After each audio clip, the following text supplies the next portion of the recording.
Hello, welcome back to Music and Munchies, and today, folks, we are gonna make a vegan Thanksgiving, and this is gonna be the easiest Thanksgiving menu you will ever come across, I promise. Besides ordering out, this was super duper easy.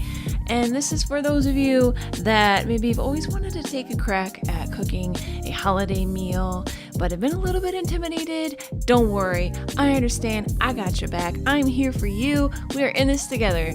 So grab your aprons and get ready. So I'm not going to show you cooking a vegan roast, but a few that I would suggest are the Gardein holiday roast and the Tofurkey. Those are both really good. So go ahead and get yourself some pre-made roasts. Super easy. So we're going to start with the mushroom gravy / the mushroom soup that's going to go in the green bean casserole. We're using one thing for two different dishes. How awesome is that? So we're just going to clean our mushrooms. I use cremini mushrooms. You can also use button mushrooms or like baby Bella mushrooms. Just clean them off and thinly slice them. Then melt a little bit of vegan butter. Don't worry, that was vegan butter. Into a pan. Brown your onions for about 3 minutes.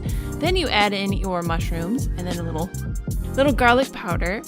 And once all that's a little browned, then you add in your cornstarch or flour. This is going to be the thickener. You want to mix it up nice and well.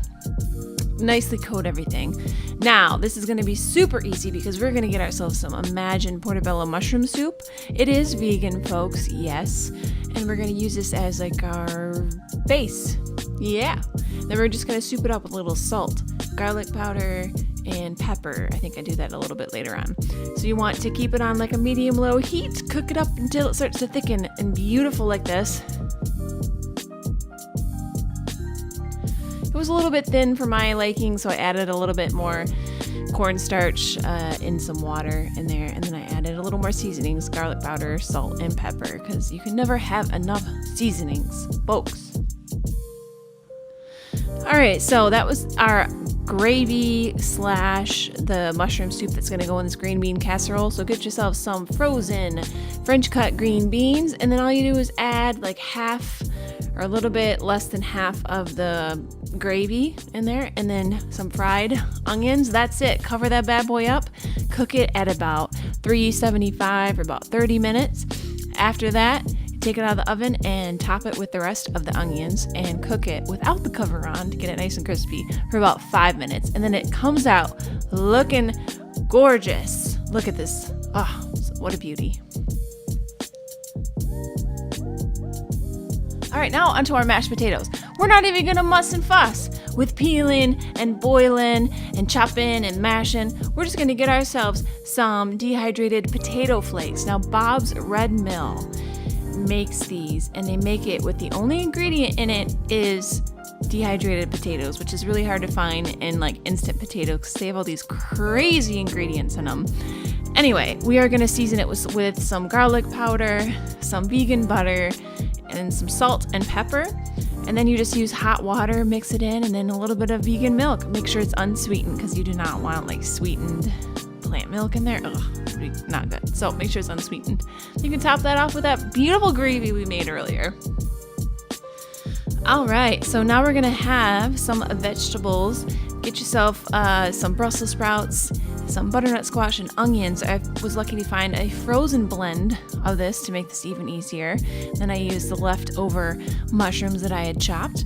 Then you just top it off with some olive oil, a little bit of soy sauce, a little bit of salt, and of course garlic powder. Of course, you knew that was coming, right? Then some black pepper. Mix that up. You can put this on a baking sheet or in like a casserole dish like this, whatever you got on hand. Bake it for about 30 minutes and you got this lovely little dish. At the very end, once it's cooked, you add in some dried cranberries. So if you can't find like the frozen roasting mix, just use whatever frozen vegetables you like to roast and just make it easy on yourself, you know? All right, now we're on to our dessert. Find yourself some coconut cream. If you can't find that, just find yourself some whole fat coconut milk. Put it in the fridge overnight, and then we are going to drain the water out of it. So flip it upside down and then drain the water out of it, and then it is just pure cream left. You mix it with the pureed pumpkin, So you have pureed pumpkin, powdered sugar, some vanilla, and some pumpkin spice, pumpkin pie spice. And you blend it up. I love doing these like fast forward things. All right, then we're gonna make some homemade coconut whipped cream. If you don't want to mess with this, just get yourself some vegan whipped cream. It's pretty easy to find now, but if you want to make it from scratch, it's just the cream of the coconut, powdered sugar, and vanilla, and then you just whip it up. That's it. How easy is that? So instead of messing with the whole pumpkin pie, we're just gonna have just the filling of it, really. It's just really good. So there you have it, folks. This was a super easy peasy vegan Thanksgiving. Get you in and out of the kitchen, give you a little more time with your family and friends. You're not slaving over the oven. And this is just a really accessible introduction to holiday cooking for you. So I hope you enjoyed this. Please let me know how your holidays went, and I will see you all in the next video. Thanks.